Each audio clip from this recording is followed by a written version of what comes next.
Hey everyone, my name is Marcus Hernandez, and welcome to the Sound Life, a series where I have a chat with a fellow local creative, usually musician, and we just talk about life, their life in particular, and what has led them to live their own sound life, right? A life filled with music and creativity. Today's guest is no different. He's a dear friend of mine, an incredible talented keyboardist. His name's Elijah G. I performed with him in the band Public Sounds, as some of you may know. He's had some very creative and awesome original recordings from that group. Not only that, but his career as a musician and a performer and just someone that's involved in the music industry in general is pretty vast and wide. And he's worn a lot of different types of hats, ranging from musical direction and cruise ship performances to being an entertainment director for local venues as well, and writing and creating music and recording it also, and producing his own content as well. The man does not stop, and he keeps himself busy. And he's also just a keen example of what even creativity with your own career looks like within the music industry. Um, and we dive into that a little bit in this interview. So, without further ado, here is my interview with Elijah G. Please enjoy. Elijah, you ready for this? Oh yeah, I'm ready for this, bro. Dude, technically we've been recording already. Yeah, that's like yeah. And I got my water. You got your. Oh, here we go. Cheers. Cheers. You're my first guest. Oh. This is the first recorded episode that I'm doing. I don't know if Elijah will be the first episode, but we'll find out. No, Maybe he will. First of many more, man. Delicious. Thanks, man. All right. So, Elijah, you are an awesome musician. You're one of my favorite local musicians. I'm not being biased because we're in a band together. Yeah. I mean, honestly, the band Public Sounds is basically just all of my favorite musicians. Yeah. So, yeah, that's basically what happened. But, yeah, man, so when you came onto the scene with us, you know, it was definitely, we got along real fast. We became brothers. Yeah, like real quick, dude. In like, a lot of ways. We were hanging out, we were partying together, we were getting down, we were starting playing bands, everything, dude. Like, I had to leave West Palm Beach for a year. I don't know if that was my fault or not, but it happened. Oh man, but you know, you've been doing this for a while now, and you've had all kinds of jobs. You've done all sorts of crazy careers as a musician. Yeah. And not just playing keyboards, like you've done directing work, you've done all sorts of stuff, like cruise ship work, you've done all kinds of stuff. So I really wanted to get that perspective on here, so other musicians understand what we're doing and what's possible for you know for as career paths here, doing this as musicians and carving away, because it's hard to make a living these days doing this stuff, right? After the pandemic, it's been horrific. It's been it's been hard to make an income, and also like just to have money to fund like your creativity and inspirations. So more than ever, like you have to have like these different avenues of income and creativity to create your own avenue. Yeah. To make it happen. Yeah, absolutely. And you know what, man? Before we start getting into the weeds here, because I know once we start going off, it's over. Forget about it. Yeah. Let's start in the beginning. Let's let everyone get to know like what your musical journeys look like, and you know where it all started. So the first question I like to ask people was like your first like memorable experience where music really grabbed you. Oh yeah, in a real way. Yeah, like, yeah. How far back does that go? What does that look like to you? Oh yeah, no. How old were you? I was 5. 5 years old. Yeah. Okay, cool. 5. Awesome. Dude, man, like I was a badass kid. I was kicking teachers, kicking students. I didn't give a shit. You're a bad boy. Yeah, I didn't give a crap about You're people. a little menace, man. huh? Yeah, exactly. So my parents were putting me in different programs. Wow. They thought like, okay, karate could help, and nah, like that That actually. made it worse. Yeah. You just give me, beating people up yeah. now? More 5 years. efficiently. Wow. More efficiently, I was beating people up. You're a super villain at 5. Yeah. And then my parents were like, all right, let's take him to a music store. And I heard, what was it? Vince Guaraldi. It was Linus and Lucy. I remember, yeah. Like, that is probably a very vivid memory. I heard that first. And then the next thing I heard on, like, you know, those pianos back in the 90s where they were starting to automate and stuff digitally was A Whole New World by, Disney and stuff. Yeah, the Aladdin, the song from Aladdin. And I stopped what I was doing. Like, everything at that moment didn't matter except for the melodies that was being played on the piano itself. And that's the first instrument that I actually I was just hearing as a kid, and I could remember very vividly. And then this guy at the music store, it was a Yamaha store. He was like, "Hey, would you like to learn how to play the piano?" And I was like, "Yeah, I would love to." He's like, "Well, I have an amazing teacher. His name is Earl Yam." So I went to the back of the room, and he, showed me the piano, how it felt and stuff like that. My mom was doing the research about getting the piano, and you know, and he was my teacher for 14 years of classical piano. So I started off straight classical. So Johann Bach, Liszt, Chopin, Beethoven, Mozart, like Haydn. So that was like all my foundation instruction, and that's pretty much all I knew. Didn't really know anything about jazz at the time, and didn't know anything about gospel, salsa. Like it was just straight up classical. That's it. And then 13 years of doing that, there was a certain point I believe when I was I think 10 the 10 year, like that's right, 15 or 14. I really wanted to get into jazz. Like I got to a point where I had such a strong foundation. I asked my teacher, I'm like, hey, can you teach me like jazz? And he's like, no, I can't teach you that. And I was like, what? My piano teacher can't teach me another genre? And then that's what I started realizing, like, not every teacher is proficient in all genres of music and stuff. That's an interesting point. So, like, and all my teacher knew was classical music. And then thinking about it as well, too, he used to perform, but all he did was teach, and that was it.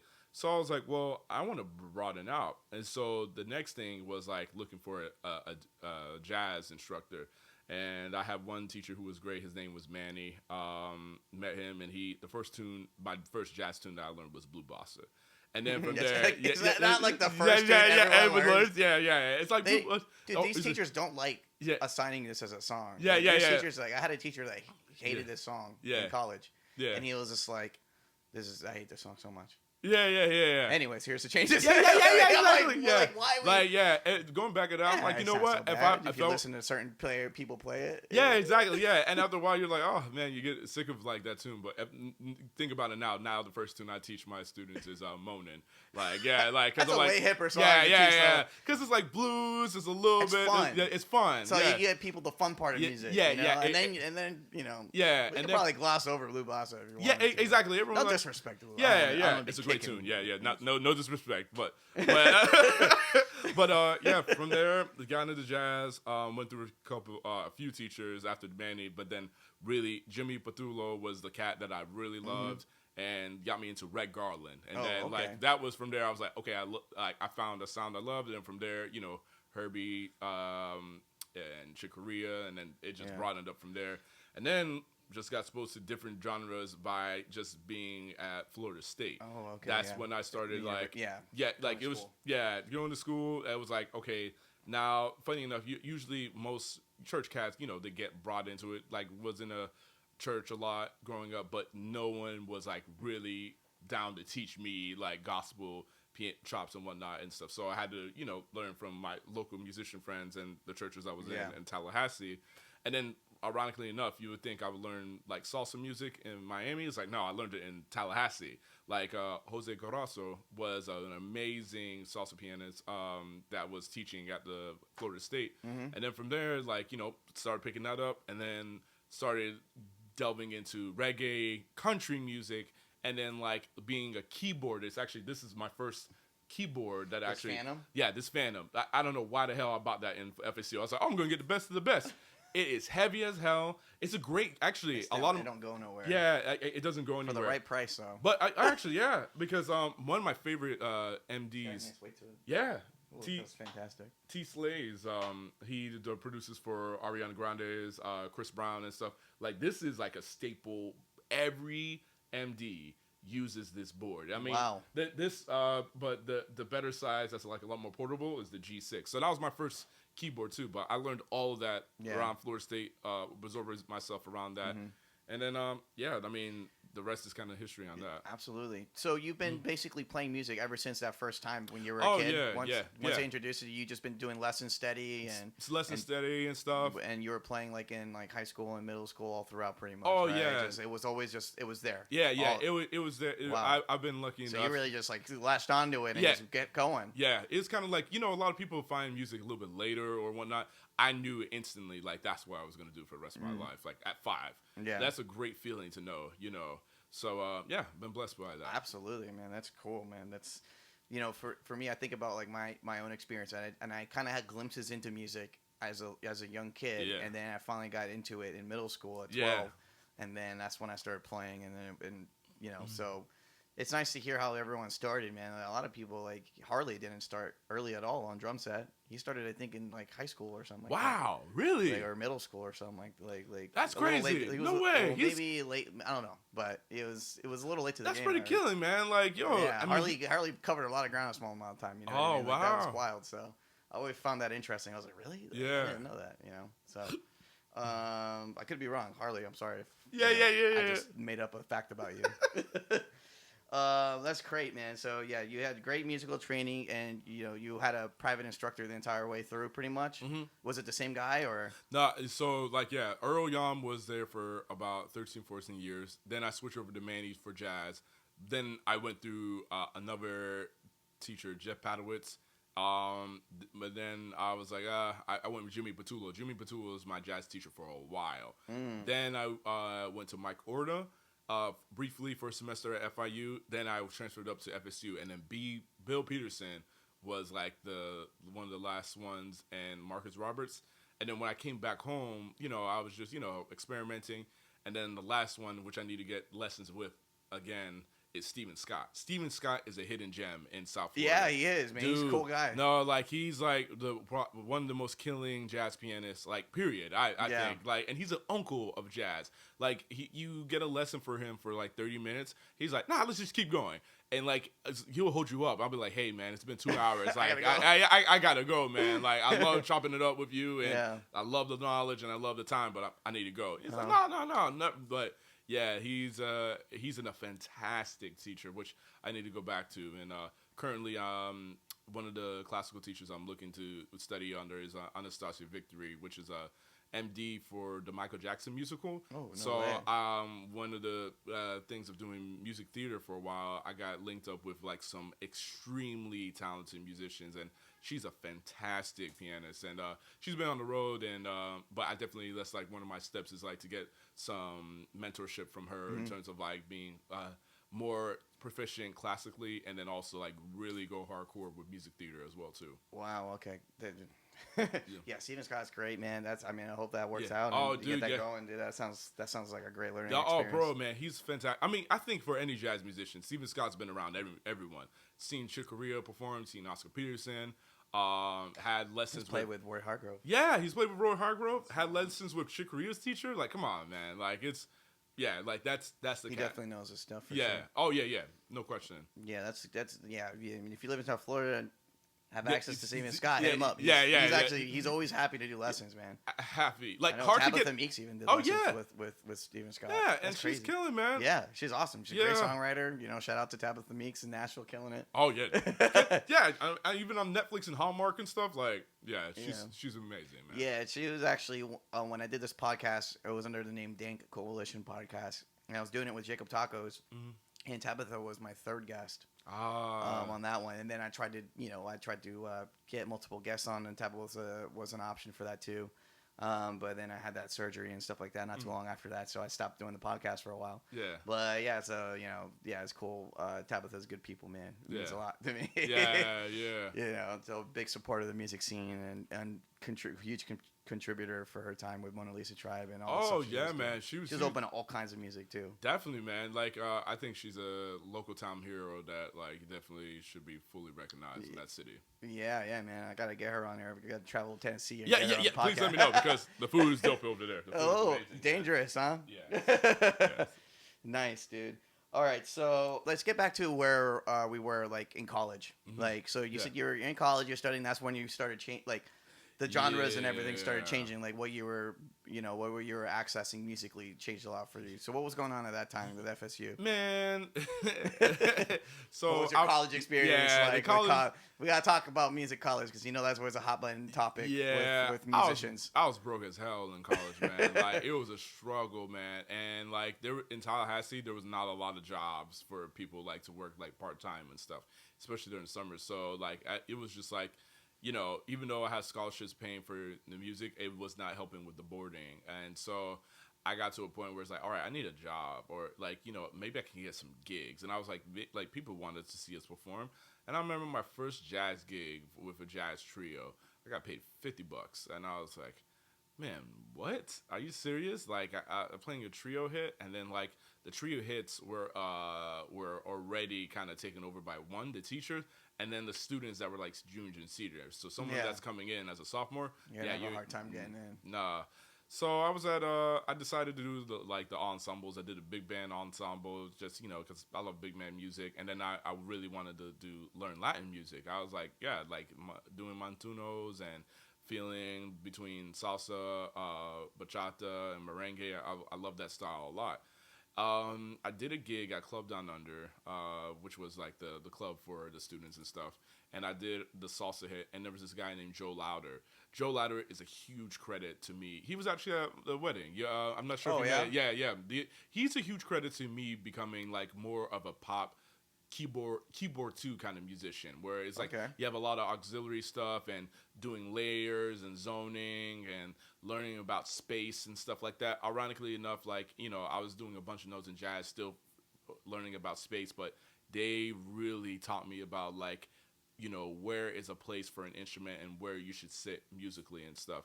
And Joe Lauder saw me at the gig. He's like, hey, man, like, we need a keyboardist for, like, our band, the Flip Flop Boys. Like, The Flip Flop Boys? Yeah, the Flip Flop Boys, yeah. Oh, my goodness. Yeah. That is a name. Yeah, that is a name. I was like, what? Oh. Yeah, I was like, okay. Like, he's like, yeah, we have a rehearsal at the Club Down Under. You should come by. I want to play with the Flip Flop Boys. Yeah. Are they still doing it? Dude, yeah, they're still doing it. They're like 15 years strong. I mean, and it's kind of funny. That's a segue into Spread the Dub, but they were a fusion of country, 80s alternative rock, reggae, and pop. So it Sounds was like a Florida band. Yeah, it's a Florida band. But dude, they had this circuit in Panama, Destin, Florida, Tampa, Georgia, Alabama, and St. George Island, and they were gigging like crazy. Like that was a type of music, the trop rock kind of vibe and whatnot. And that blend itself, like, I learned in terms of, like, bubbling and reggae, because the drummer, Mickey, was from St. Martin, so he was really authentic and about one drop and finding space and be like, oh, try these patches, like, oh, you need this kind of organ. And so I was like, dang, I already have this big-ass keyboard, like, what else do I need? But then that's when I started studying keyboards, and I was like, dang, I really didn't need to buy this keyboard. I could have, like, bought, like, a Nord piano and then like a VX and then like save myself $1,000. But I don't regret this keyboard. Your brain wasn't fully developed yet. No, I was just thinking, I got all this money that let me just drop $3,500 at the time for that board.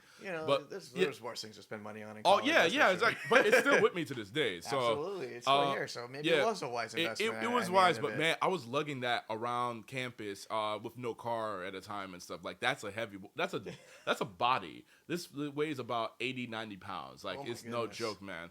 So doing that band, it like really opened up my avenue in terms of like, oh wow, these all sounds I can create. This is like where I sit and stuff, and how much I got paid. My first check from that gig, we did 3 gigs there, and I got paid $450. And like for 3 gigs. Yeah, for 3 gigs, and I was like, I mean, from $50 to doing 3 gigs and that, and then getting free food, lodging. And then traveling a band and being on the beach. Pretty good money off the rip. Off the rip. Was this your first like actual gig or like? Yeah, it was like my first that was like my first actual gig. Like the jazz trio was like, yeah, that was like something for a student embassy. This was like an actual gig. Okay, like and your first time out in the real world doing this stuff, not contained in school. Exactly. Yeah, and then from there it opened my eyes because like everyone in the band was a musician, but also had a side hustle. Like except for the drummer. The drummer was a full-time musician. But the bass player and the guitar player were lawyers. I was like, oh, so you can have another vocation and like just be a musician too. And then it just opened my eyes. Like these guys were like business marketers. They were like very artsy. They had visions. They had a goal line. Being like, hey guys, like we need to raise this much money in order to make a studio album. And then for us to do this music video so we can get to this and then also raise our platform, our fans and stuff. And then that's when I realized, I'm like, oh, wow. Like these gigs are just funneling the next tier and the next step and stuff like that. Wow. So you saw like a nice system for progressing in music early on. Yeah.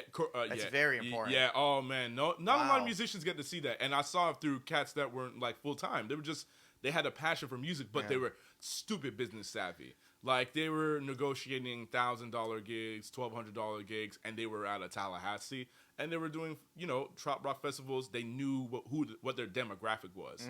That's a big deal. A lot of musicians are like, oh, I'm just gonna play whatever, and that's cool. But when you have like, hey, this is our demographic, these are our cities we should hit and stuff like that, it makes you a lot more effective and a lot more successful in terms of like monetary gain and then fan base gain and stuff. So that band, Flip Flop Boys, I owe to a lot of credit. Shout out to the Flip Flop Boys, man, keeping it real at no,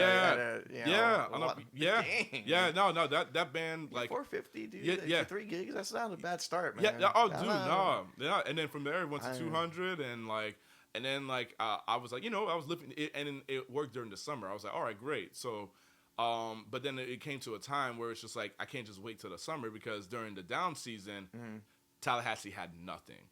Tallahassee was just not a place to summertime, pretty much. It was just like only gig during the How summer. How ironic is that? Like when you're out of college, like for school, like for summer, you know what I mean? Like, you got no work. Well, I had work because like I left for the summer, but during the season.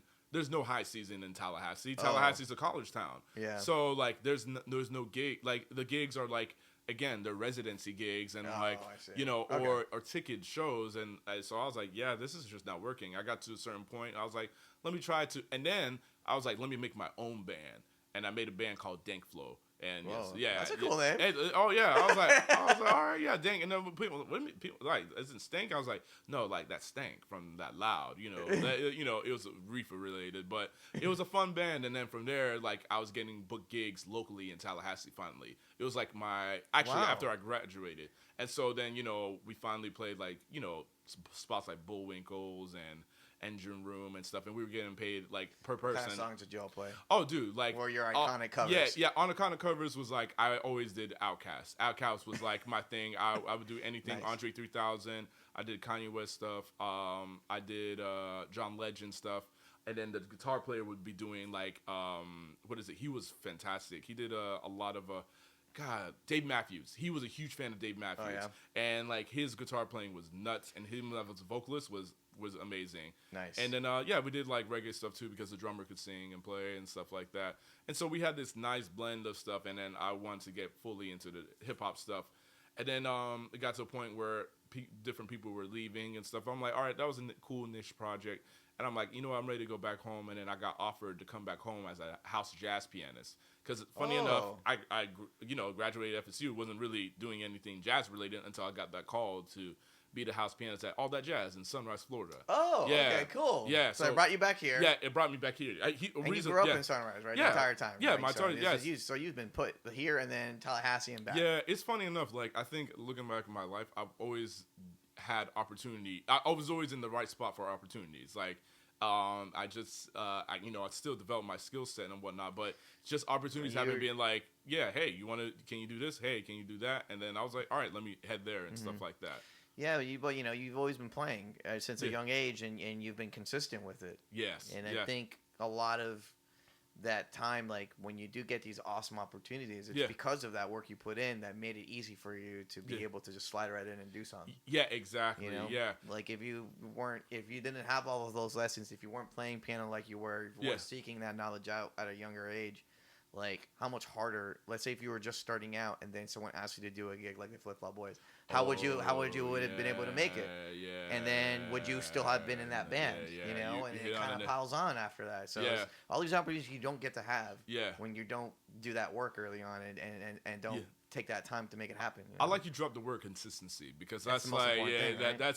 that's really pretty much about it musically, man. Like I mean there's other factors around consistency, but it makes a huge difference. It really does. If you're consistently good, let me say, if you're consistently bad, it is what it is. But if you're consistently good in an area and you keep at it, like it's bound to happen. So yeah, went to All That Jazz, was there for about 4 to 5 years. 4 years, at least 4 years, because then that's when I got into Public Sounds. I believe I got a call from Chris. Chris hit me up about like jazz fusion and stuff, and I'm like, wow. Like the music was extremely challenging, but it opened to like some really cool sounds of like fusing some, I would say, backbeat stuff, some alt rock stuff, some like really cool soundscaping stuff. And so I'm like, oh, this is a part of the avenue I haven't been able to do because like I felt restricted in pop music, and I was in band Alexander Starr and the Golden People, and it was a fun pop band, but it wasn't where my soul was. Like my soul was in jazz and funk, and like I just loved doing that kind of stuff. And then I started like really digging into like Herbie Hancock and Thrust album like that. That's like That's basically, if you're gonna summarize Public Sounds in an album. Yeah. It might Oh be yeah. that album. Yeah. It would be that album. Yeah. That we was covered so many Herbie tunes. Yeah. Exactly. Did we have man. a Herbie night? Yeah. We just dedicated to him. We're like, man. all right, we're already doing it, so I might as well just make it official. Just do a Herbie night. Exactly, man. And then like that funk and like fusion of jazz and stuff like that was just so dope to me, man. And then like there was an audience that loved that kind of stuff, and I was like, wow, it's music that I love to play and all that kind of stuff. Like, let's go forward with that. And then we at the time the venues were very healthy and responsive to that kind of music. Like there was they took a chance on us too. A lot of spots. Oh, absolutely, man. Like I think Terra Firmata. Like, did we ever perform there? Yeah, we did. We did a few shows there. Yeah, we did Funky Buddha. We did. I don't think we did Lanyap. No, we never. I mean, there's always time, but we did Arts Garage. No, we haven't done Arts Garage. Garage. Really? No. So, we almost did it, but yeah. we didn't get it. It didn't. I don't know. It just didn't work out. It kind of fell through the cracks. But Norton Art Museum. We've done Norton. Then we had a home base, Voltaire, which was like one of my top R.I.P. favorite. Voltaire. I love that room, dude. We had it going. Like that was like if the culture could have been held down and it could have been like the next Dunedin Brewery where like bands would come through and stuff like that. Honestly, it could have been a dope spot. But I could see down the line where there was like I mean actually it could have worked, man. It really could have. Like biggest thing I think was like having backline for musicians like set. Being like, yo, this is good. If you need to bring in stuff, great. Because what was a problem too, man? Bringing up stuff up those stairs. Oh yeah, that was the worst thing in the world, man. Bro. No like back elevator or anything. Oh man, that was horrific, bro. Yeah, that was the deadly, most aggravating part, man. Yeah, for sure. that was deadly, man. But I love that venue, man. So, but like I was saying, during that time, a lot of healthiness in terms of like jazz fusion, but also I got exposed to music theater. And while I was at the jazz club, there was a guy named Phil Hinton who I credit to was like who got me into music theater and who's like another mentor and teacher, great arranger, really famous for like really big Britain stars that he's arranged for, and like London and then London Symphony as well. He's played with them, and I was playing. I forgot at the time at the jazz club they wanted me to play classical music, and I think I was playing like Chopin's Etude and. What is it? I hear, and we had two pianos at the time, and I'm just down playing it, and I hear another guy just playing Oscar Peterson crap over it. I'm like, who the hell is this? Yeah. I look up, and it's Phil Hinton, like going nuts and stuff like that, and I was just so impressed. And he's like, hey, you sound great and stuff like that. He's like, you know what? Cool. You make shit money playing jazz. And I was like, the first person that told me that, and I was like, oh, but like, this is like the path and stuff. He's like, you know where the real money is? He's like, music theater. And I was like, music theater? I have no desire for music theater. Not really a music theater person and whatnot at the time.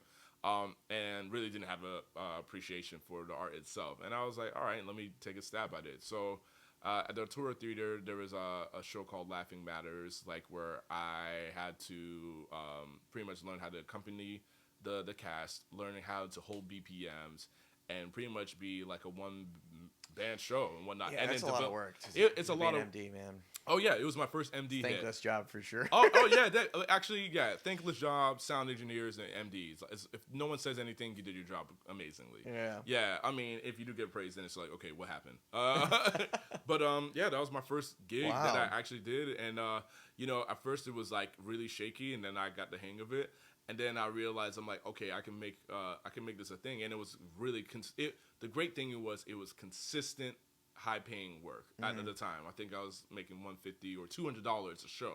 Wow, and it's like, and it's consistent. It's consistent, yeah. You get in, and the great thing about it is once you have the show, it's in your body. You get in, do the show, you get out. So it's not like you're learning new music all the time. Once the show is in you, that's it. So Yeah, once you get it under your fingers, Oh, yeah. it's just smooth sailing. it becomes like you get Second in. nature. Exactly. You gotta know the tendencies of everyone around you and A- actors and actresses and what they do. exactly. Yeah, exactly. Seeing like when your cue lines come, and I started working at what is it, Stage Door in Fort Lauderdale. I'm not sure if it's still there, but then that's when I started doing off-Broadway stuff, and I was like, accompanying a cast and stuff like that. Then like teaching vocal lines and stuff, and I was getting a lot of mentorship from Phil and taking shows I knew could handle, and ones that I was like, no, I won't do it. I quickly started getting that into my thing where I was like, oh, music directing is a huge deal, and it's a lot of cool work. And I was like, you know what, I can make this a thing. But I took one gig that I could not play in the scene for a long ass time. It was chorus line. So I was shadowing, I'm not sure if it was Paul Rickey. It might have been him. But, or it was another like known MD at the time. And I was looking at the show, and the show was like, okay, this is not bad. Like, I think I can handle this. And I thought it was keyboard too. Yeah. Or like, I was like, okay, like I'll check out the show and, I'll at least watch the MD and stuff like that. And, I recorded the show and all that kind of stuff. Then, like, I think last minute, someone's like, hey, you're actually piano one and stuff. And I was like, oh, shoot, okay. But how much different is yeah, keyboard two to piano one? Yeah, exactly. It's an immense amount of difference. It's like going from, like, heart patches, strings, and all this stuff to being, like, fully classical integrated piano You're work. doing all this stuff. Yeah, you're all doing this inside movement and and stuff. on top of that, which I did not realize, conducting, like counting the band in. Oh my god. Was not I was nowhere near that level. So I get to the gig and I sit down on the piano and people are like, okay, Elijah, like, you ready to run through this? I was like, yeah. All right, who's the conductor? That's when all the musicians like started going pale in the face. They're like, you are. And I'm like, what? I'm just supposed to be playing piano. They're like, no. And they're like, oh, God. And then the drummer's like, okay, it's all right. Relax. Yeah, calm down. yeah. All right, we're going to get through this, everybody. Yeah. We're going to get through I can count through tempos That's and the stuff last. like It was right before the. Oh, wait, was it during rehearsal or what? right before the hit. Yeah, No. Yeah. There was no rehearsal. Oh, that's panic mode for sure, bro. Yeah, it's Dude, like theater gigs are such like high stress situations, Yeah, right? yeah. Like you're just like everyone's like trying to feel it. You just feel like you're constantly putting out a fire till the show's over. That's how it felt like for me when I did it. Oh yeah. And I'm sure like being an MD is like, Oh, you're the one responsible for catching things, changing things. Yeah, You've got to tell people we're gonna drop. I don't know if you've had to drop like a down like different like keys and stuff like that, like on the fly. Oh no, thank God no. Like like there sometimes there's alternate cuts, like being like, okay, the singer's not feeling it, we're gonna have to do this alternate cut. Oh, I But see. you can't drop it on the fly. Nah, whatever the music is, if singer ain't making it, it is what it is. Like You're just running through it. Yeah, It's like, they're good just luck. running through. Yeah, it's just best of luck. But man, it was a train wreck, man. It was pretty bad. It was like to the point where Phil gave me a call. He's like, "Hey, it happens. I've train wrecked a lot of shows, man." And look, and he's like, "Look at me now." He's like, yeah. Yeah. He's a It's great. like a baseball player. You know? Yeah. You only hit it out of the park. Like, Yeah, exactly, You yeah. only make contact with the ball like 35% of the time. yeah, exactly. Yeah, no, but he was very transparent. He's like, It's hard. you're gonna bomb, and that's fine. And he's like, you can work yourself up. And so then from there, I was just doing a lot of high school stuff, high school musicals, and then really getting my chops up. And then any work that came to me that was like actually professional, I didn't take it. I would wait until I was like, okay, I'm ready and stuff. You got a couple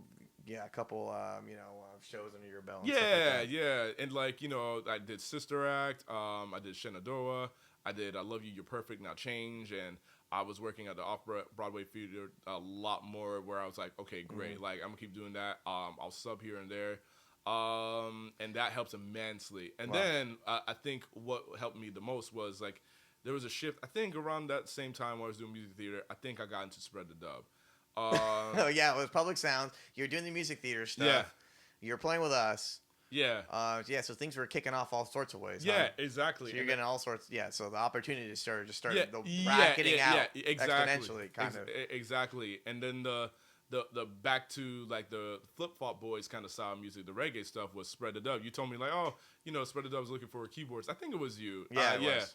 And then I was like, you know what? Let me join this band. And I knew this band was gonna be a riot because like I got. It's a fun band. Yeah, I got in Shout the out car. to Spread the Dub. Yeah. We'll get some of those boys. We're gonna have some fun on the podcast with those boys. Crazy.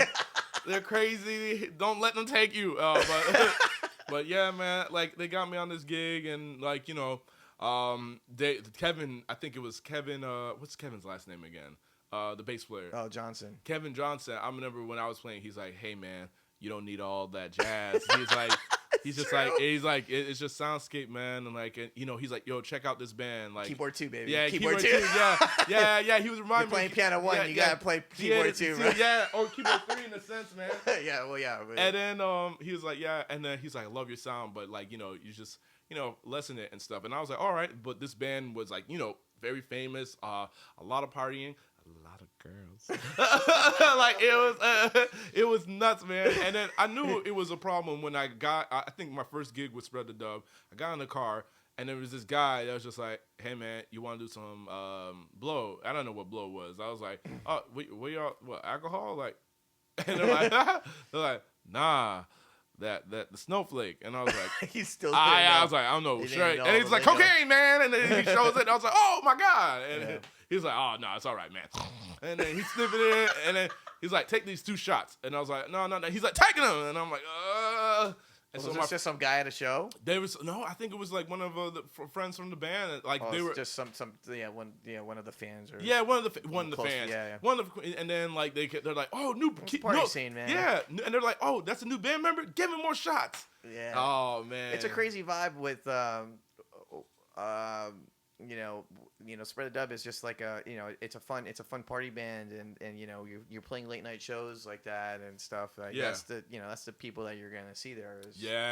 Is people that are trying to party, have fun, and but that is a real part of like playing shows and doing music stuff is like what you just described right there, right? Yeah. Like, you're gonna run into people like that, and when you're in your 20s, that's like, fun. Let's all have fun. Oh yeah. You hit on the nail, mid-20s, and so between all those 3 opportunities, and then I got caught up with a DUI, and then that kind of changed things real quick. Okay. So being in jail for a day, and then like making sure my butt was tight because I didn't want to have it taken in a jail. Like there was a guy who was just like, I need something tonight, and then like that happened in jail. Oh, bro, it was horrific, man. The holding cell, man. So like I'm just having it like I forgot what a blue T-shirt they gave me and stuff like that, and I just put my cheeks to the wall, like, and then just like put myself in a ball, like pretending I was asleep, and then just waited to the next day to get out, and then like kind of had a realization. I'm like, man, like that ate a lot of my income at the time, like, and income was okay. Like I think. Looking back on my taxes, I made $15K for the year, but you felt like you were killing it. Though. Yeah, I thought I was killing it, but like it was like no, like that had a huge hit, and I was like, okay. Then I started thinking like, okay, with this set me back huge. Yeah. I need consistency, and then like the jazz hits, like with Public Sounds, wasn't doing too much. The music theater, I don't think I was doing it consistently enough to really factor it. And then I had my students. That even though I had 20 of them, I think I was charging too little at the time. Yeah. So when did you start teaching? When was that going on? Oh, dude, I started. Was that going on throughout the entire thing? Yeah, that was going on the whole entire thing. Like I started teaching. What the cool thing about all that jazz during the time was I was a house pianist, but during the day I was teaching. Like I was teaching piano lessons and stuff. Yeah. So that's how I was. Oh, okay, yeah. cool. Okay. So I was doing that all throughout the whole thing, but I didn't think it, and I wasn't really getting paid a lot as a teacher at all that jazz, and I didn't have a lot of private students that I charged enough to make a substantial income. And then so the last connection in terms of career wise was like at all that jazz I met a guy named Mike Suman. Mike Suman is like the monopoly man when it comes to like the cruise gig. He has booked pretty much every line I can think of in terms of like the cruise industry. And I never heard about the cruise industry or even knew about it in college. It was just a thing that no one talked about or an opportunity that was around. And so Mike was like, hey man, like, would you like to work on a ship? And I was like, you can work on a ship? It's like, yeah, it's, consistent money. Like you get fed and you travel the world and all that stuff. And I was like, I never heard of this. And he's like, yeah, man, we got a contract I think you can do. It was Pride of America in Hawaii. And I was like, you know what? I need to do this. And like, I let not Spread the Dub, Public Sounds know. Like, hey, y'all, I need to really take this. Yeah, I remember that. Yeah, like this. Is like, he going to be out for a little bit? Yeah, I'm just going to be out. And I think also because I think the pin in the coffin for me with Spread the Dub was like, it's a great band, But I think there was an opportunity where we could have went to the Booms Festival in England or Oh, something. Boomtown, yeah, NFL through. Bro, man, I was building myself up for that. I was like, wow. Yeah, I did it the year before. Yeah. And it was an incredible experience. Yeah, and I was just like, okay, so now I knew for a fact it was like you guys want to be a local band, and that's the that's what. Yeah.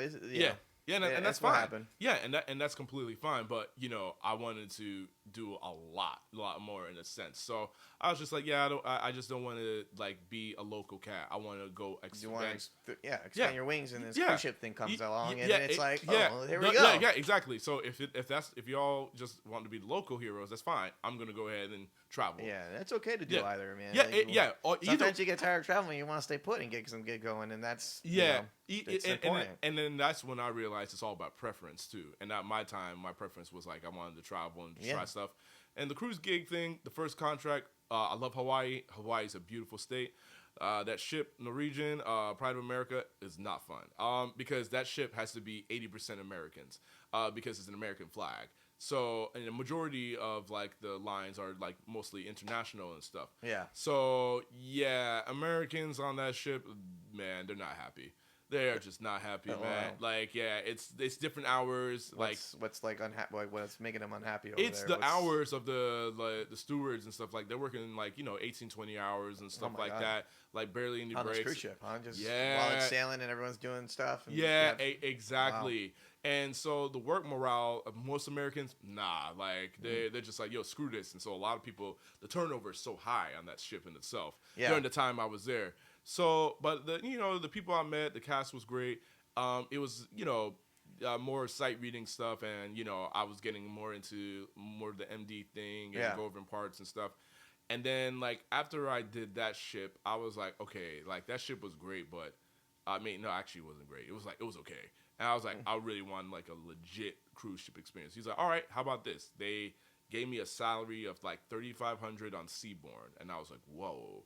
I was like, okay, I definitely would do that. That salary was great, but the challenge was immensely steeper. Like that ship, you had to be a proficient classical pianist. That really? Was it. Yeah. Your sight reading had to be at a level 10. And I remember when I first got there, I was doing the show and I was like bombing it, and the MD, the drummer, he was like, hey Elijah, man, if you don't tighten up, they're gonna have to send you home. Like here's the tracks, here's the music. Refer to it. I need you to really just work on this music. And I was like, okay. So I worked on the music for the cast, and I got it down pretty solid. But the thing that was always like a chocolate, like a box of chocolates you didn't know what you were going to get, was the guest entertainer shows. That's like, man, you had like some schmojo that was like doing like a light up violin act, and you were just sitting around not doing anything. And then you had like a proficient classical pianist. So it's like, hey, we're going to do the Batman theme. I need you to do the horn part, and you need to transpose it to +1, and then I need you to do this clarinet line when it comes here. And I'm like, what? And it's like, oh, crap. So, and we only have an hour to do we only have an hour rehearsal. That is stressful, bro. Yeah. What? And then like the entertainer would be like, okay, I need you to work on X, Y, and Z. All right, I'll see you in 2 hours. And then like I'm shedding and out. And then from there, I was like, I can't just be shedding the day of. I started like really blowing out all you have to go ahead. You have to do it. I had to go back to my classical books, started pulling everything up, started playing every single day, shedding all kind of music, sight reading everything. And then that's when my sight reading charts started going from like, I was like at a 4, and then like I was at a 7.5, 8, where I was like, okay, I feel pretty confident and proficient enough to handle what would be thrown at me. And then like, getting real good with tempis and following vocalists and like moving them along and stuff like that. So all the stuff that Phil Hinton was encouraging me, Seabourn was the ship that like took it to the next level. Wow. And so then when I came back from that ship, then that's when I started like taking bigger music theater roles and stuff. And I think the biggest one that I recently took was A Wonderful World. That was the one that was like all New York cats, Anastasia Victory, Michael Mitchell. And like the music was all jazz, but like really intense in terms of like the arrangements, tempis, cueing, the vocal rehearsals, being able to play vocal lines and still play like accompaniment to make it sound full and stuff. And yeah, that was like, I think that's the top tier one. Now that show's going to Broadway. Like it's waiting to go on Broadway right now. Yeah. Like they had the pre-Broadway shows in Chicago and New Orleans, but that was like the one where I was like, okay, this is like what it is to be doing music theater on a very high professional level. Yeah. So that I mean that, and I think that's just the top for me right now. I haven't done it since, I think it was a year ago or something like that. Because no, actually 2 years. When did the pandemic happen? Yeah, March 2020. 2020, beginning 2020. Yeah. So that was like the last professional like top tier thing that I could think I did and stuff like that. And then so yeah, like when getting up to that moment though was I'm trying to think when that happened. It was like after we were getting out of the pandemic. Yeah, actually, yeah. So was gigging, doing a bunch of the music theater, had all the opportunities. I wasn't doing Spread the Dub as much anymore, but it was public sounds, condo gigs, flying on stuff for people. What's the condo gigs? What was the condo? Oh yeah, condo gigs. That's a huge thing. I feel like that's like a secret gig no one knows about. You hit it on the nail. I've never heard it. I didn't hear it. When you told me you're doing it, I was like, what does that even mean? Like, what are you talking about? I'm glad you're talking about it, man. Condo gigs is pretty much guest entertainers on land. That is the best thing because it's these retirement homes, usually like mid-40s and onward.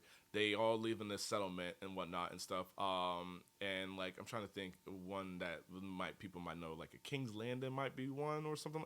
King's Landing in Boca or something like that. They want entertainment, so they have like a bunch of choices that they go through. Or Mike Suman, the guy that got me into cruise work, has showcases where different people from different condo associations check out all the new talent that's coming through. Wow. Like some people can be from Broadway, some people can be from The Voice, American Idol, and they show their one person show with a full band and stuff. Yeah. And those condo shows, they pick out entertainers and then the entertainers pick out the band, or they pick out an agency being like, hey, we have this singer, but we need musicians. Can you slot for us for the rest of the year? That agent, which is Mike Suman or any agent, will be like, okay, here's your musicians for the rest of the year that will play for these singers. They're top performers. They can sight read. They'll be able to handle it. So I had those shows. Those shows were killing. They were like, they paid $200 and they were very consistent. And I would have 3 shows a week. And it would go, and the season would run from January to May or something like that. Yeah. So that's a huge chunk of income. So by that time, when I was before the pandemic hit, I was doing the condo shows. I was also teaching at a school. I was doing nonprofit stuff. I had full house of students, and I was gigging. So then, that's a lot of different income streams coming in. Oh yeah, that's when the income was like around $60K. How important do you think it is to have these different income streams? Like, how useful is it? Are there drawbacks to having these different income streams? What does that look like to someone maybe who's trying to get into doing music as a career and realize that there's all of this stuff that they can do, and it could be a lot, right? Yeah. The benefits is like you get to pay your bills and like you get to invest into sort of like what you love and stuff. Yeah. Your passion projects. The drawbacks, you don't have time. Like that's the biggest problem. So it's like knowing how to appropriately use those avenues and be efficient about how you execute them and stuff. And so if I could go back in time, my biggest thing would have been like, okay, I got to lock my private students on 2 or 3 days. Like my wife does this. She's really efficient at being like, okay, 2 or 3 days I'll have this. And then like my gigs are going to be Thursdays, Fridays, Saturdays, and then everything else is open. So that way that's my set income. Anything outside of that is surplus and whatnot. But at the time, I was just getting too many opportunities where I was teaching Tuesday and Thursday. My students were sporadic. My gigs were kind of sporadic, and then I had the condo gigs. So everything was a little bit sporadic, and I had different avenues, but not a lot of time where I could find to put for the passion projects. But it was mostly saving up. So that's where the problem was. So if you have the different avenues, find a pinpoint of like, okay, just put things down on an anchor and being like, this is what the schedule is going to be. And I can allow everything else around those anchors to be sporadic and stuff. Yeah. Something to be said about that too is one thing that I'm hearing in this story so far, like, is that like one, you weren't afraid to just throw yourself into some stuff and get wrecked. Like, I'm hearing a lot of failure in all of these things that you're talking about. Yeah. And how important do you think it was for you to have those experiences? You have to have them. You have to have them. You have to have them, because that's the only way where you like sharpen your senses to be like, this is not going to happen again, and then this is what I'm going to do to avoid it, to make sure that there's no errors whatsoever. So when it came to music theater and stuff, I was just like, shedding it like crazy, checking out all the references, making notes for myself, putting pinpoints of like, okay, these are my shed sections. Like I have this down. Like finding like just going to problematic areas. Same thing with like pop tunes being like, okay, stop thinking of chords, thinking them as the numeric system, and then getting into like, Roman numerals and bring it back stuff from college where I'm like, the number system I'm not going to use. Now it's just like, it's just like flat 2. It's just the 5, easier to talk like that with different musicians that play different keys and stuff. Yeah, exactly. The numbers are all the same. Yeah, numbers is like the root of everything. So and then 4 is a 4 for me too. So exactly. It opens up your ears and stuff like that. And so, the only people have a harder time maybe horn players be like, okay, it's a 1. Oh, but the 1 in my key in C, and they're like, but still you works. can just say 1 if they, they understand what key they're supposed to be in. Exactly. Yeah. So, but yeah, that was like the failures helped immensely in terms of like really pinpointing my weaknesses, and then from there just being like, okay, this will never happen again, and I can really concentrate of like what to make myself stronger as a musician and stuff. Yeah. And then the chorus line was a big deal. The cruise ship gig was a big deal in terms of failure, and then scheduling as a big failure, and then all of them and then all of that came to a head. And I also found out like my direction from like Spread the Dub and like either being a local hero or like expanding out. And when the pandemic happened, that's when I think a lot of things changed for a lot of musicians. It was like I lost all the income, all that. Everyone did. 80% of my income was gone and stuff like that. Mine was done in 24 hours. I got messages from all my private students. Yeah. I had every gig that I had like regular like intervals with and trying to book again. Yeah. They were like, "No, man, we're shutting down. We can't operate under these circumstances." So yeah. Not everything, like, when that happened, like, I was like, okay. Yeah, it's like, I remember, we're all very busy at that time. But that's where everyone got creative, though. The people who were, like, starving, they're like, how can I still make income? And hence why it's like the studio you're in right now is kind of like, it's a pandemic studio, but became like an in-home studio. Yeah. Where it's just like, okay, I can still give lessons. Like, I started connecting on Zoom. You did. You started doing pretty much like an online lesson studio. Yeah. Right? I did online lesson studios. Yeah. I used Zoom. I connected things with Logic. I started transcribing things. I started using NoteFlight. So students, I would give them transcriptions being like, hey, you need to use NoteFlight, because what NoteFlight would do is like while you're playing, or if you were playing your instrument, NoteFlight would detect the notes that you're playing and see how correct or on or off. Or if like, if the notation, no, this is a thing, dude. It's a huge thing, man. And if that's amazing. If it was a little bit off, I could be like, screw this. Let me check out your audio, and then I would play the audio and follow along with the music to see how you were doing and make notes on phrases. That's crazy, dude. Yeah, it was a huge deal because I worked with a nonprofit, Achieve with Miami, and then I introduced, like, I was doing research and introduced the technology, and then actually that was going to be my segue. I wanted to be a music director for Miami music and whatnot, and give music to students that don't have that opportunity. Yeah. And but I didn't get the job. They brought me on as like a coordinator and like a head music teacher. And I was getting paid $50 an hour, but I didn't have direction. Like, I didn't get to mold the program I wanted. Like, or they would take my ideals and then be like, okay, they would kind of makeshift it and whatnot and stuff. And then it was all about quantity rather than like the quality in terms of like certain aspects of the program. And I was like, yeah, this is kind of whack. And I was doing that through the pandemic, just the lessons. And then I started really digging into streaming. That's when like I was like, okay, I really think that's like the next wave of things that's going to We've happen. had hours-long conversations about streaming Streaming is during like, the pandemic. I mean, actually, streaming is like now. We also had a lot of time during the pandemic to have these conversations. Oh yeah, like, dude. Hey man, you got 8 hours? Like, Yeah, of course yeah, I it's have like 8 hours. yeah. Thank God, man. Someone called me. Let's talk about this. Exactly, man. And that's an avenue I feel like a lot of musicians are not like really fully utilizing. Like a majority of musicians are not. They're like, okay, I want to do these live gigs and all that kind of stuff. It's like, okay, that's your local gigs, but you stream, it's the world. Like you like your network, your outlet and who you reach is everybody. Yeah. And obviously that's like everybody asterisk. Yeah. Because you can pay to get in touch with more specific people that are in tune with your what you're doing. With, like online social media marketing and things like that.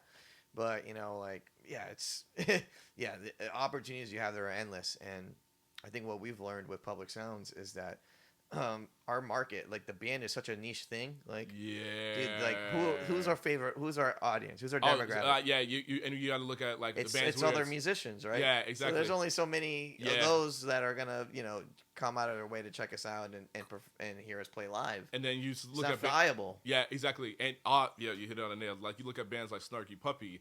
Dude, they put in some hours. Like they toured in multiple cars. It was almost like they had a caravan. Yeah. Touring around the country doing this show with all these people. Yeah, so to try to do it on a local sense, you need a lot of funding, a lot of time, and a lot of like love, like I would say, and whatnot. And and like you have to expand outside your city. You can't just do it in your city. You can't. It's not a genre. Gonna work. You have to expand.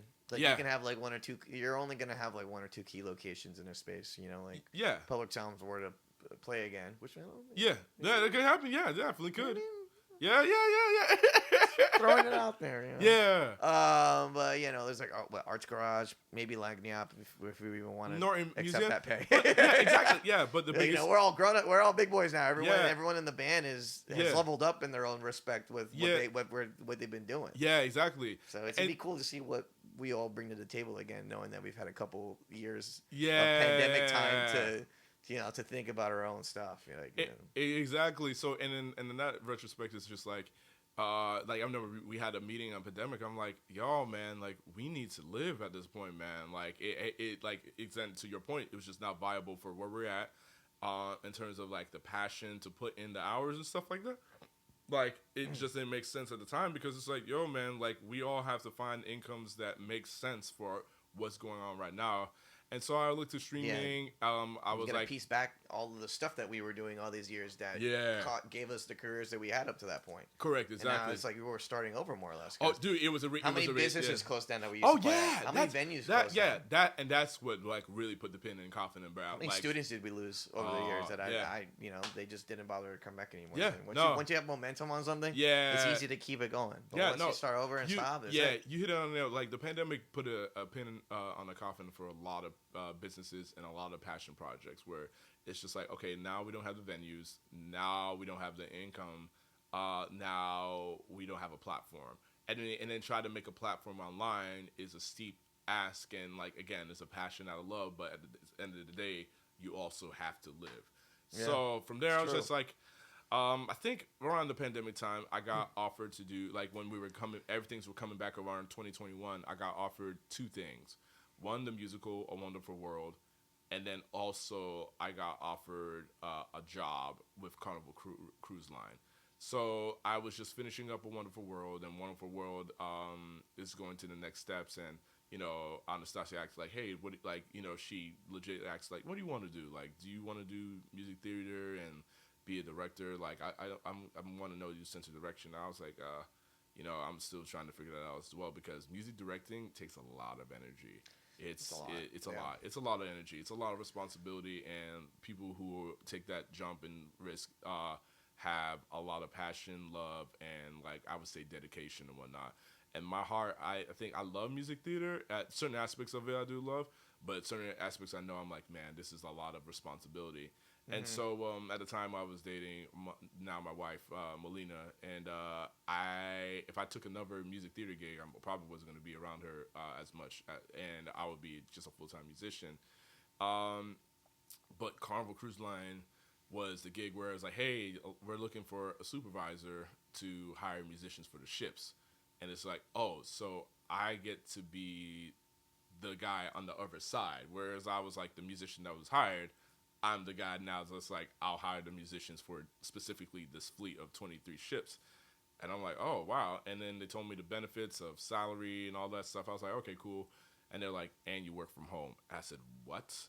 and you, That's and always you, a sweet yeah, gig. and then that We from learned there, working from home is pretty awesome. yeah, If there was a nah. takeaway from the pandemic, it was like, oh, actually, not leaving my house is yeah, pretty great, like, situation yeah, for exactly. work. Yeah, man, dude, I took the gig, and the first year was hectic because it was return to service because they were coming back from pandemic, and people were like, being quarantined, and finally they let down the sanctions, and things were all right by the end of the first year.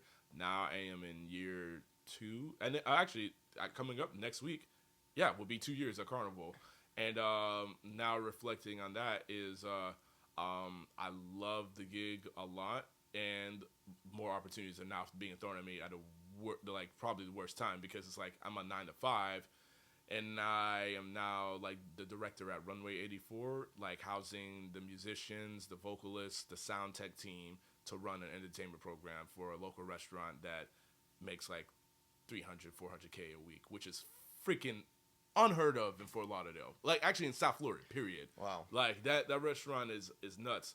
So like with that, I have two big things that are like taking a lot of energy and whatnot. So now where I'm at is I am kind of MDing at a restaurant and then also doing like admin work for one of the biggest Carnival is the biggest cruise corporation in the world. So it's like at this point I'm like, okay, my next step is to find space for me to be a creative musician again. Either having one thing run and I, step back from another so I'm not as aggressive. But like that's what I'm looking into the new year right now. It's like being a full-time musician again, because a lot of people are like, hey, I haven't seen you gig a lot, or I haven't seen you being creative and stuff, and I'm like, yeah, I do miss that aspect, and I really want that big time, so I'm definitely going to find a way to do it again. Nice, man. Yeah. I mean, yeah, dude, it's kind of wild how many different kind of career options and stuff you've managed to try out and squeeze in so far. It's it's something else, man. One thing I wanted to ask you was, what was like out of all of these things that you've experienced so far? What was like probably like the most memorable like music experience that just felt like the most redeeming for you, like on a musical level? Like where like what's your favorite musical memories? Ooh, that's a good one, man. The album release of Public Sounds and A Wonderful World. Actually, there's 3 of them. Four. There's I think 5, top 5. So I'll start with the first one. The first one has to be Public Sounds album release. Like that was such a cool feeling. All the local friends and all the local bands coming through and whatnot and supporting us at Voltaire. It was like a pretty magical moment. Actually, and I broke up with my girlfriend at the time the next day because she didn't come to the show. I was like, yeah. But it was such deal breaker. It was a deal breaker. Yeah, like album release, you didn't show up. Like, so that was like a big deal for me. I loved every single moment of that, man. Like, it was a combination of like what we worked up to and having all of our friends and supporters there. Like, that is probably like the first time where it's like something that I did creatively that I was like really, really, really, really, really like fond of and proud of, and I've been fond of everything I've collaborated with, but that specifically was like a big deal because I was best friends with like everyone in the band and stuff. That was a big deal. That's number 1. 2 will probably be the CL experience when we went to Europe with Claude and Louise. That was like a fantastic moment as well too, where it's just like the appreciation of like the creativity and music that we're fusing and stuff. Like that's 2 creative options. Third would be A Wonderful World. That like, and knowing that like at the end of it, like Anastasia was happy in terms of like bringing the company to a certain place, and then me realizing like, oh, this is what I'm capable of as a music director.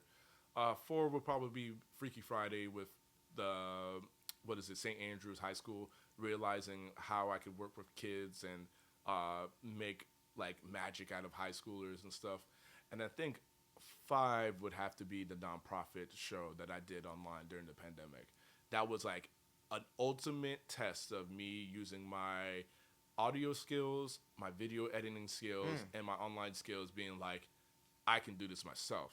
Yeah. I can promote my own music or promote any platform myself because I know how to use these tools and I know how to make it to my benefit. I've been benefiting everyone else. I did it for the kids because I love the kids and I love to spread that knowledge of music, and that's the only way that it's going to keep going forward. But that fact was like, yeah, I can do this myself. But those were my top 5. Wow, man, that's incredible. Yeah, so yeah, you had a couple of music theater ones that really hit you, man. That's cool to hear that from you, because maybe through our interactions, sometimes I don't hear that part of. I mean, I know that you do that. I mean, we even showed up to one of your shows. Oh yeah, you were playing. Which one was it? You were playing the piano. It was you were actually acting. Oh shit! Yeah, you were acting. Oh, Bessie Smith Blues. It was, yeah, it was after your birthday party. Wasn't it? Yeah. But it was You and Melina was there. That was Billie Holiday, Lady Day. I had 2 shows where I got the short end of the stick, where it was a jazz musical. And then they're like, okay. Actor to your repertoire as well. Yeah. Acting, oh, man, it was horrific. Like, that was awesome. You did great, dude. Yeah, man. It was so awkward, man. I didn't know what to do with my hands. Like, I remember going to the reading. That's all you had to do. Yeah, no, I went to the reading, and they're like, I was like, all right, cool. There's a character named Pickle. Who's Pickle? And they're like, you are. How do you not know what roles you're getting hired for? Man, nah, there's multiple times you've shown up. You show up to the gig, and you're like, oh, I'm the one that Oh, I'm the one. I didn't read that part. I didn't read, and I was like, I agree to that? I was like, shit, I should have read the script, man. So. Oh man, you did good, man. It was great. Yeah, you did really good, actually. I remember. I enjoyed myself. It wasn't because I was really drunk, but you yelled a little too much. Yeah. You almost broke character a few times. Yeah, I did. Yeah, because I think I heard you laughing, and your laugh cut through the audience, man. And you're like, We got that iconic laughs, man. Yeah. Oh god. Yeah. This is why we don't go to the movie theaters together anymore, man. We're too much trouble. I forgot about that show. Holy crap, man. Yeah, man, that was a good one, dude. So that's incredible, man. Well, there's another thing that you've also done too.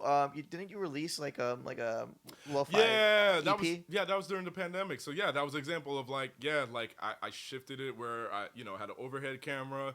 Started getting into machine. You did a lot of cool stuff with that, man. I really, dude. Even the visual elements of the video, and how it slowly moved, man. Like, dude, you move quick on an idea, man. It's very impressive. I'm like, Eli actually just talked to me on the phone about this the other day, and he's already doing that. I was like, what? Yeah, but that was like my segue into it before, and then the opportunity to be A Wonderful World and then Carnival happened. But if those two didn't happen, I would have been actually just full time still streaming to this day and stuff.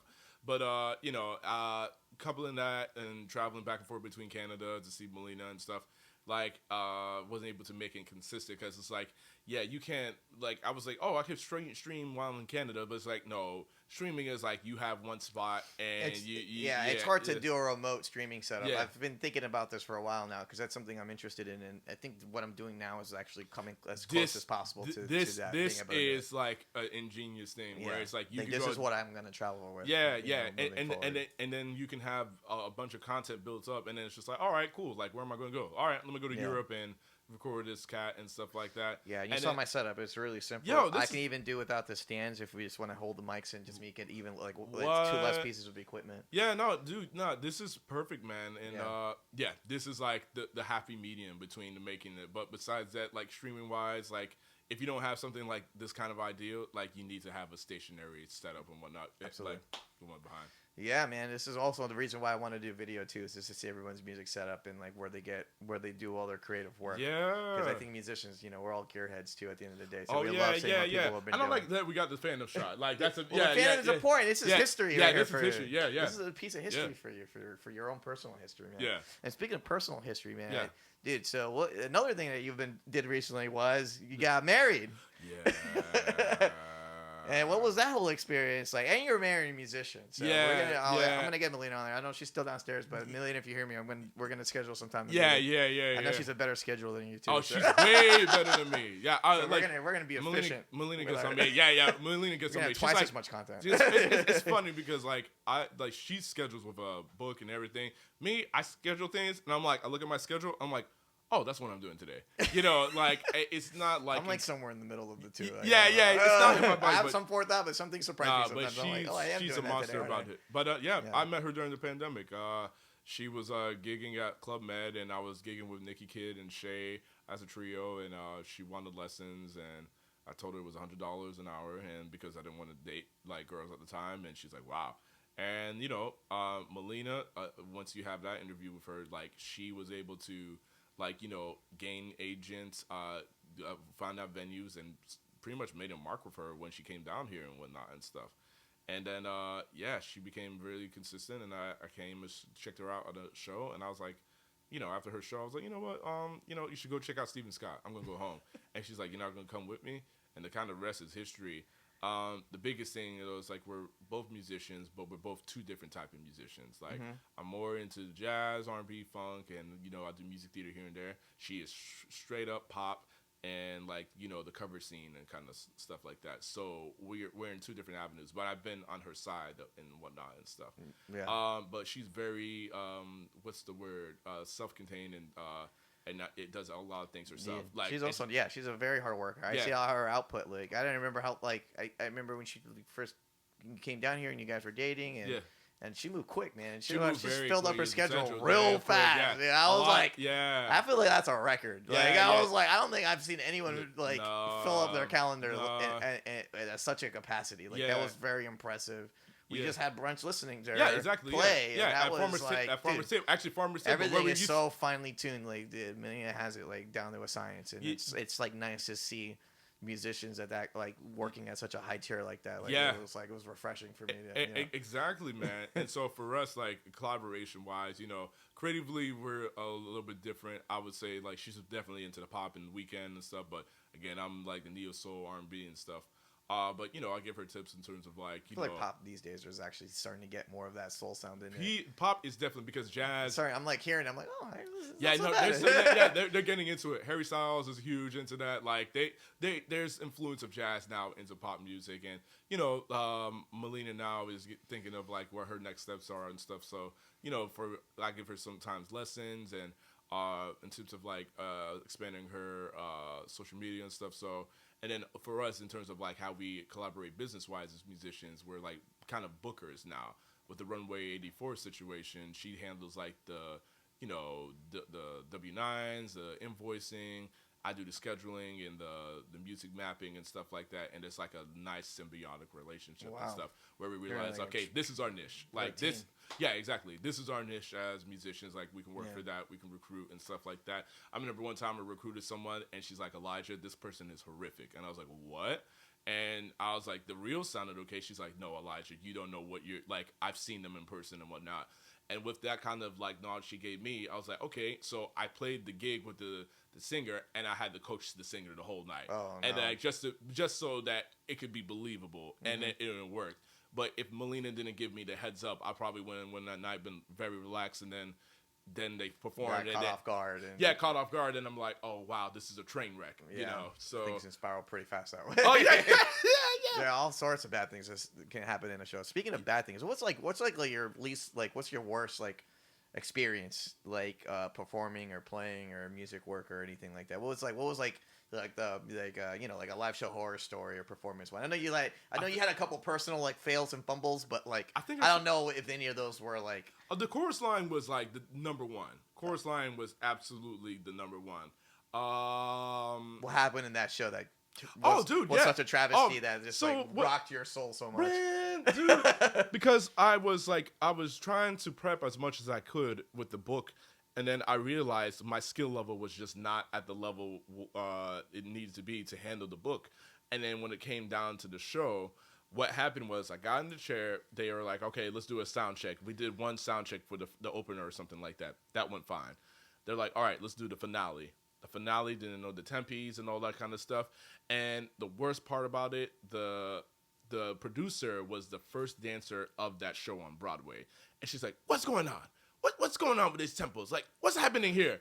And she's like, "What?" Like, and then like they just That's started another level. they calmed her down, and then some of the cast I knew, and this guy like Ben, sweetest guy, he's like, "Elijah, it's gonna be okay, man. Like, I think you got it, man. Like, just get through it and stuff, okay?" It's like they're dying. Yeah, Like they were talking you down, like, yeah. everything's gonna be okay.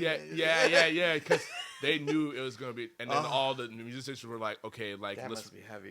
they were like, "Well, Elijah, like you got the beginning, so I think we might get through Act 1." They're like, "Act 2, we'll try to guide you as much as we can." Act 1 was like shaky, but Act 2 was like, oh man, I counted one song. I was like, okay, 1, 2, 3, 4. They're like, "No, Elijah." I started playing it way fast, and the dancer was like, you can hear them on stage. yeah. You Just did like, that? Yeah. I feel like there's like comedy TV shows that do yeah. stuff like that. And You they're did that in real life. Yeah, and then the producer was like, "Oh, that trumpet player is playing so loud. Why are you playing so loud, trumpet player?" She's like, "Oh my God, this show is Oh really..." no! You know, she was crying and stuff like that, and then when the show ended, I was just at the piano. I was looking at the musicians, and then like all the musicians were looking at me, and I'm like, "I'm so sorry." You caused all this. Yeah. And they're like, "Yo, it kind of happens. It's all right." And so then, instead of getting paid, I told them, I'm like, "Hey, y'all, It's okay. Yeah, I said I ruined y'all's yeah, lives tonight. Yeah. I ruined your show. Don't worry about paying me. Let me just go quietly. But like that moment, I got blacklisted for 4 to 5 years in the theater scene. That's the thing that sucks about that type of thing, right? Like we need to address that. It's like, dude, it's okay. Like it's what it is, right? Like it's kind of fair, right? Like we were underprepared for a show. Yeah. Don't call me back for a while. I should be shedding. Like I need to practice. I need to work on some things. You know what I mean? Like it was a good learning experience, man. Right? And like. Yeah, again, that's the thing. Like, you made a decision to, like, I'm not doing that to anyone else ever again, right? Like, I have moments like that, obviously, in my career. Like, I went for, like, audio editing. I had one like that where, like, the audio I grabbed was just not good. Like, for this thing, for it was, like, a one-shot intimate thing that this person did. It was a short, and I was trying to do the voiceovers, but the guy from the thing can't do voiceovers good. It was just and like the stuff that I had, I was just like, this is bad. Like this is not good. I don't know what to do. She was very upset. Like I was just apologizing. I was like, I don't know what I can do. Like you can use the original audio, but some of it you can't even hear like what you guys were saying and all sorts. That's so bad. So that's why you saw me triple check everything. Yeah. Like, you know what I mean? Like, no, I become like my mantra now is like Batman. Like I'm like I have a contingency for everything. Yeah. Like when it comes to Runway 84, when it comes to like Carnival, that everything has a contingency where I'm like, if this fails, then I can do this. If this fails, this can do that. So yeah, we talked about bad experiences and what we've learned from them, and we've highlighted that. So what was like one of the biggest takeaways that you've had, that like what was the biggest thing that impacted your own musical growth? Oh, like if there was like I don't know, some sort of hack or some sort of like epiphany that you had that you're like, oh wow, like something clicked and this is when things got a lot easier for you. I think it was the pandemic. The pandemic was like when things got really easy for me in terms of like I need to fine tune what I love, and lo-fi music, Nujabe's, Jay Dilla, Andre 3000, certain music theater shows that were more geared to my sound. I was like, that's what I need to be doing, and that's what I really should just put my energy into. Like, I have appreciation for live music, country music, everything else. But I'm like, if opportunities arise when I need to play it, great. But I don't need to put my energy into it to be like, that's my focus. That's not the gigs that you're trying. Yeah, no. And then, like, the jazz fusion, I would love to make that my focus. Like, the CL experience is a thing, public sounds, only if we have the opportunities to make it happen and stuff like that. But, so jazz fusion, neo soul, lo-fi, hip-hop, and music theater that is like within genres that I love and stuff like that, I'll do and stuff. And that's where I was like, okay, that's what my niche is. And then in terms of passive income is like booking and making sure like I can make video game music, because that's like video game is like, oh man, that's all our podcast conversation. Like I like that's like a passion project that I really want to, like, once I can be a full-time musician again, I'm gonna go fully back into that. Shout out, everyone should check out Liza P's soundtrack. It's phenomenal. Like, it's a new game that came out, and I was like, wow. I could tell a lot of it like was like DAW related. I can tell some of it was live, but all of it's freaking phenomenal. And I'm like, yeah, I'm at that point where I want to be creative and then collaborate and just make music, man. I just want to make, something that I leave before I, leave this earth, man. Like this is like music I've created, and but that was my biggest takeaway from everything. Is like I want to just have that lane and stick with it and be consistent in that lane. I had all these opportunities, great opportunities. Love them for what they are. Love them for how they made me as a musician. But I want to now specifically focus on my lane of like this is what it is. Wow, man, that's incredible. Yeah, man. It seems like once you get somewhere and you take that spot to reflect on some things, and you realize that you're just trying to tighten up the things that you really want to immerse yourself in more. And I think that's a good just a good perspective to have for life in general, man. It's just like to stay curious, keep kind of pushing those boundaries, and like be okay with putting yourself in some situations that feel like you're gonna fail and they might hurt a little bit. Yeah, like it might, but I think the worst thing that can happen is that you just don't put yourself in those spots ever. And you never really push yourself to a new level or a new spot. Like, what if it does work out? Like, what if, we don't know what the other options are if we don't give it a shot. And that's something like, as musicians, I think that's all we ever have known to do is to give it a shot, because we wouldn't be musicians if we didn't give it a real try, right? And like I think that's an incredible way to just have life go about, more or less.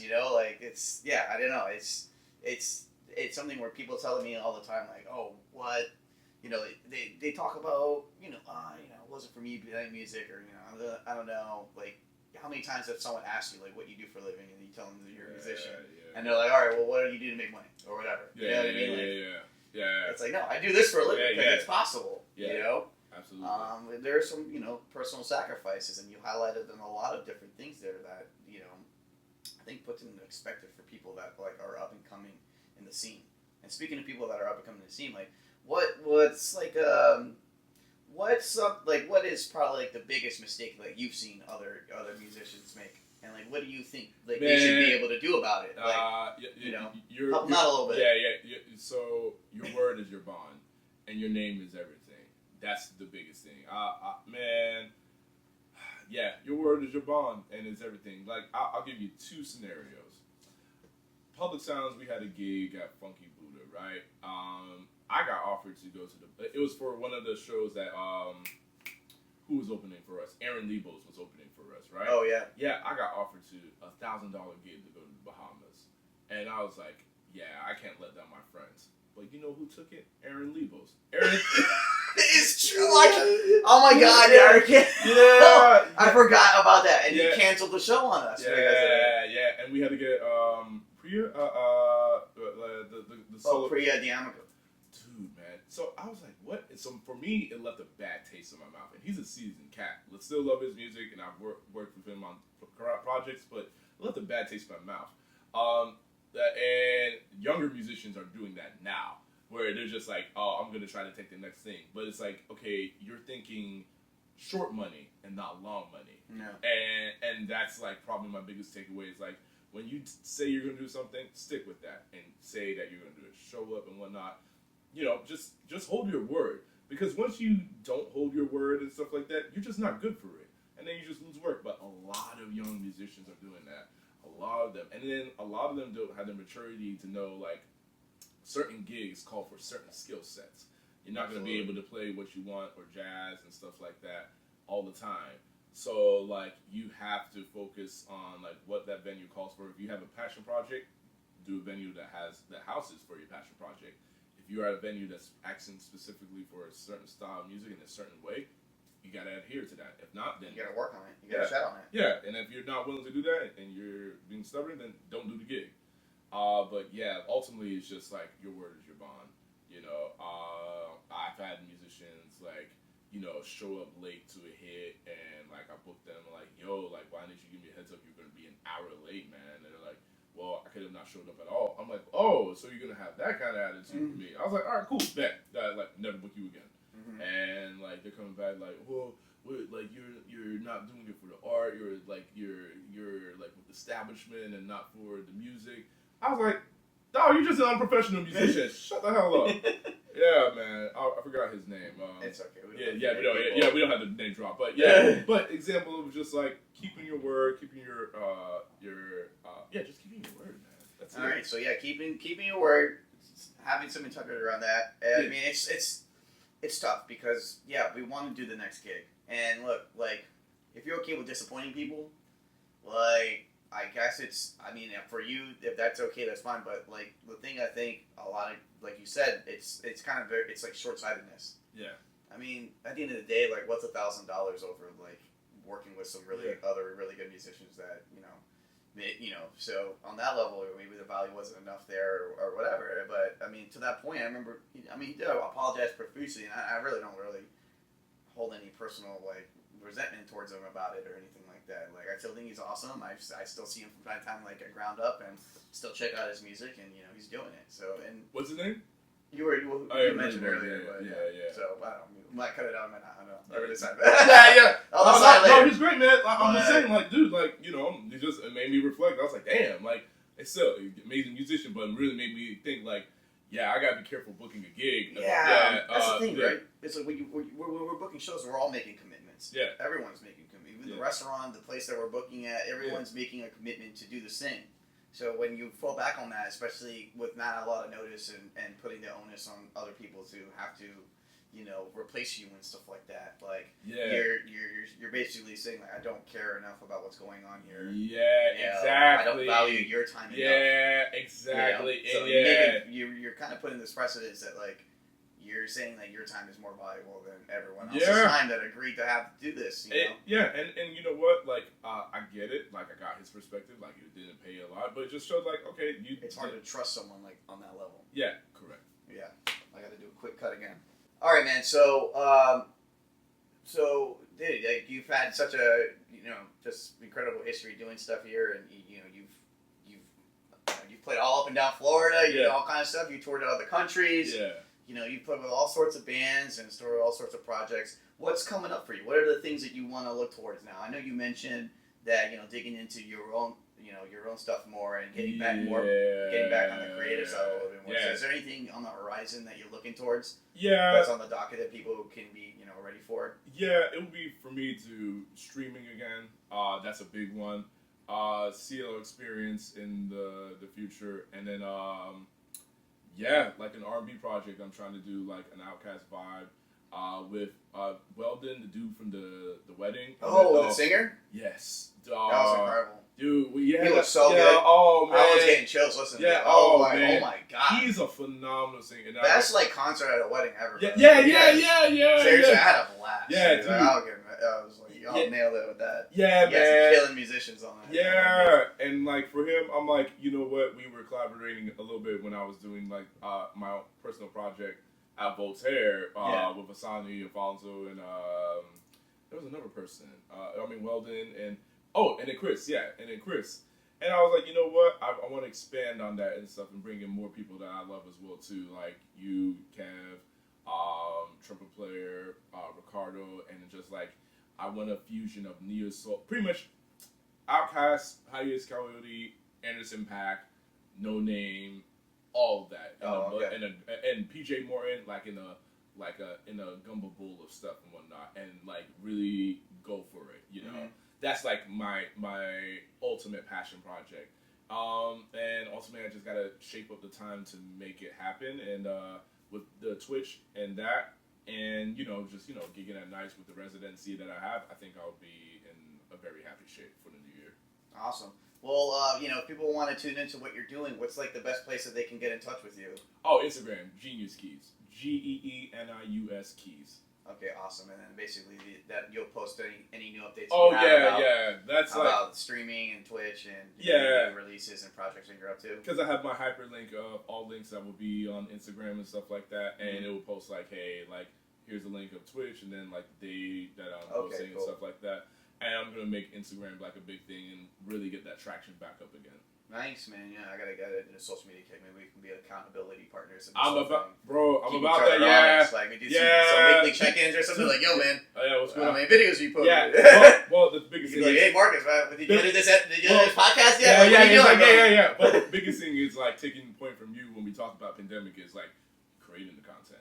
So, this is the first video, but I'm pretty sure by the time you start posting, you're going to have like 10 or 15 under your belt. Yeah. You're telling me too long. You already know I'm going to already have 10 under the belt before I even start. Yeah, exactly. So that way... You have a couple clips in the chamber before you start firing, bro. When you feel like you're to the wire, like you feel like anxious and whatnot. You don't want to force doing this because this is not a thing that should feel like, I don't want to... One, I don't like social media as a whole, but I understand it as a tool to reach people. Yeah. And my whole idea is that I want to be as authentic as possible and also make it so that this is as enjoyable for me as possible. So my motto lately has just been like, what's the most important thing about this that makes me want to do this? And for me, it's this conversation that we're having right here. This moment that we're having right now is why all of this matters. So let me just start booking interviews, and I'll figure everything else out. Correct. If I start thinking about like, all right, well, how am I going to post stuff and all that, I'm already going to turn myself off, and I'm not going to want to do it. Exactly. But if I'm like, I'm going to talk to Elijah on Sunday, this is cool. And then I record it, like, all right, well, now I gotta follow up. Exactly. Do this, I'm not going to post it. Like that's crazy. Exactly. You know what I mean? Like, hopefully that's I don't do that. But exactly. But that's incredible, man. Well, dude, you've had some incredible experiences, man. You've been an inspiration to me as a musician personally, man. So like, you've been an inspiration for me as well too. Thanks, Business-wise, man. Yeah, man. Like dude, from Public Sounds when we first met, and you're like, yo, what's your goal? I remember you're like, yo, what's your direction? A lot of people talk to you about that. Yeah, there's a lot of cats that do, man. And I'm like, man, like, what is my goal? And then like, I got the pandemic was like, oh, this is what it is. And then people hit me with opportunities, and like now I'm like, in 2024, seriously being like, okay, I need to do this, and then that's that. Yeah. Awesome, dude. Well, dude, I'm looking forward to having you on here again at some point. But on behalf of our Software Music Union, thank you for everything you've done, all the work that you've put out. All the bands that you've played in, all the theaters stuff that you've orchestrated. Like you're a piece of a puzzle that makes a lot of things work around here, man. And that's I think that's something to be commended and to be recognized for it. So thank you so much for that. Man. Appreciate that. So we'll get you back on here. We'll talk about more stuff. We're gonna get into video game music the next podcast episode. That's gonna be like 2 hours. That's a whole other. That might be a whole other thing. You never know. Like let's put our machines together and see what we can do. Man. Thanks so much, man. And we'll see you again soon. Sounds good, fam. See you.